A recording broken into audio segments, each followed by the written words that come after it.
Tra l'altro questa sera do una notizia, è esemplare da questo punto di vista la promozione sul campo di una nuova vicepresidente. E questa sera chi ha assistito al nostro operato glielo riconoscerà sicuramente, nella persona di Barbara Bennati, ingegnere.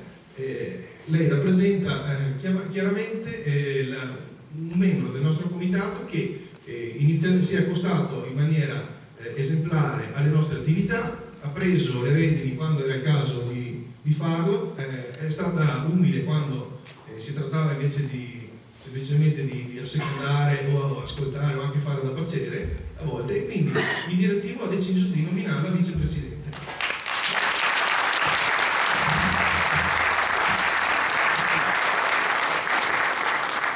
Dico solo che troverete in noi, sia che siate di Sanguinetto, che siate di Legnano, delle persone che hanno fatto un certo percorso di informazione su se stessi, per se stessi voglio dire. Abbiamo raccolto informazioni che possono tornare utili per passare il testimone ad altre municipalità, ad altri casi concreti. Le persone invece che sempre presidiano i concetti scientifici sono le persone come il professor Camino, che infatti si distingue per il fatto di aver accettato il nostro invito, e io lo voglio ringraziare per la sua estrema disponibilità.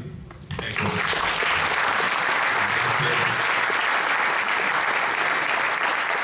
Grazie Michele di aver introdotto il professor Gianni Tamino, biologo dell'Università di Padova. Lui è anche un ricercatore nel campo degli effetti mutageni, cancerogeni degli inquinanti, e a questo punto io volevo farti soltanto un'altra domanda velocissima prima di iniziare con la relazione del professore. Ecco, ci sono state, sappiamo, Sanguinetto, polemiche, naturalmente, come è anche normale nella dialettica politica. Vuoi dire due parole proprio rapidissime, telegrafiche, sulla natura del comitato, no? Un comitato nato sì anche grazie al contributo delle opposizioni consigliari, ma che è trasversale in questo senso. Assolutamente sì. Noi non possiamo fare mistero del fatto che sicuramente tra di noi ci sono delle persone attive politicamente schierate, ma il comitato è nato per espressa volontà dei fondatori come un comitato apartitico e quindi non legato a nessuna organizzazione partitica in particolare, ma sicuramente è politico nel senso virtuoso del termine, ovvero che cerca di fare il bene comune e interessarsi alla cosa pubblica in maniera costruttiva. Per cui vi invito a diffidare di qualsiasi maldicenza nei nostri confronti sotto questo piano e ad accostarvi al comitato nelle forme che voi riterrete più opportune per ottenere informazioni o per apportare un contributo il più fattivo possibile. Questa serata ce la siamo finanziata noi interamente, è costata diverse centinaia di euro, nonostante il patrocinio che ha sicuramente snellito la procedura e anche l'onere da corrispondere al comune di Casaleone.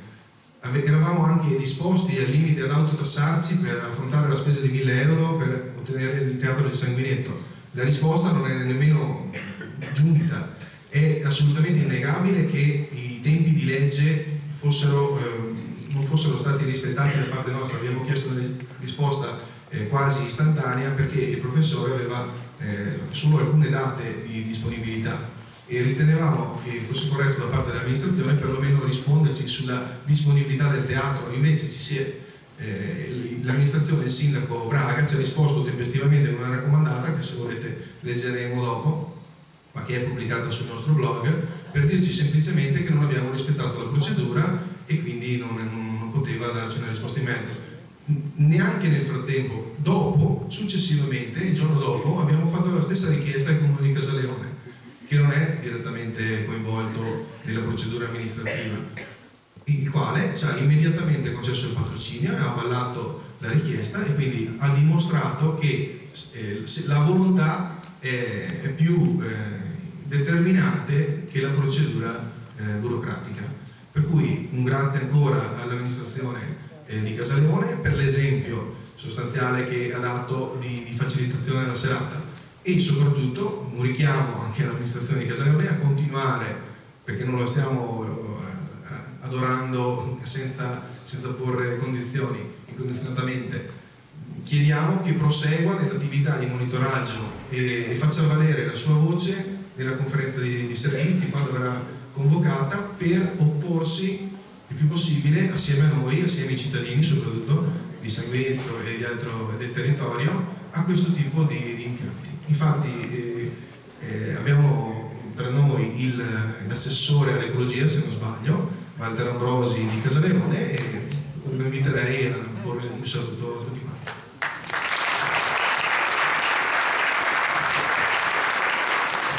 Sì, buonasera a tutti. Porto i saluti dell'amministrazione comunale, forse dopo verrà anche il sindaco, perché questa sera contemporaneamente qui abbiamo una cena di gala per la prima serata della festa del radicchio, ed è una serata importante per noi. Nonostante questo, però, ci siamo sentiti partecipi e solidali nel dare la disponibilità per questa serata. Sì, è vero, forse non siamo amministrativamente coinvolti, ma io direi è già arrivata una relazione di 100 pagine a cui dobbiamo dare risposta entro il 10 di febbraio, quindi siamo già amministrativamente coinvolti e sicuramente faremo la nostra parte. Io mi auguro che questa sia una serata di confronto sereno, e io sono qua anche per questo, perché voglio garantire questo, insomma, e di informazione. È molto importante, l'abbiamo fatto su altri temi molto caldi, ci siamo confrontati con la gente e non abbiamo capito perché l'amministrazione di Sanguineto, al di là degli adempimenti, io penso che non abbia solo il teatro, insomma, anche delle altre sale, però questo non vuole essere una polemica, ma sicuramente se non era possibile qua avremmo dato sicuramente la disponibilità per altre sale, insomma, perché questo è un tema molto importante che io oso dire ci tocca da vicino, nel senso che è proprio sul nostro confine, e non capisco perché ovviamente i progetti partano senza il coinvolgimento delle altre amministrazioni, che dopo si sa benissimo che in sede di conferenze di servizi gli altri comuni sono coinvolti.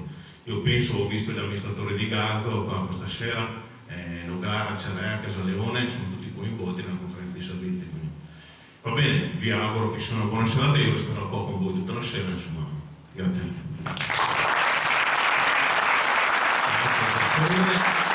Adesso senza indugio passerei la parola al professor Tamino. La nostra serata in linea di massima si strutturerà in questo modo. Il professore ha una relazione, lui ha un contenuto naturalmente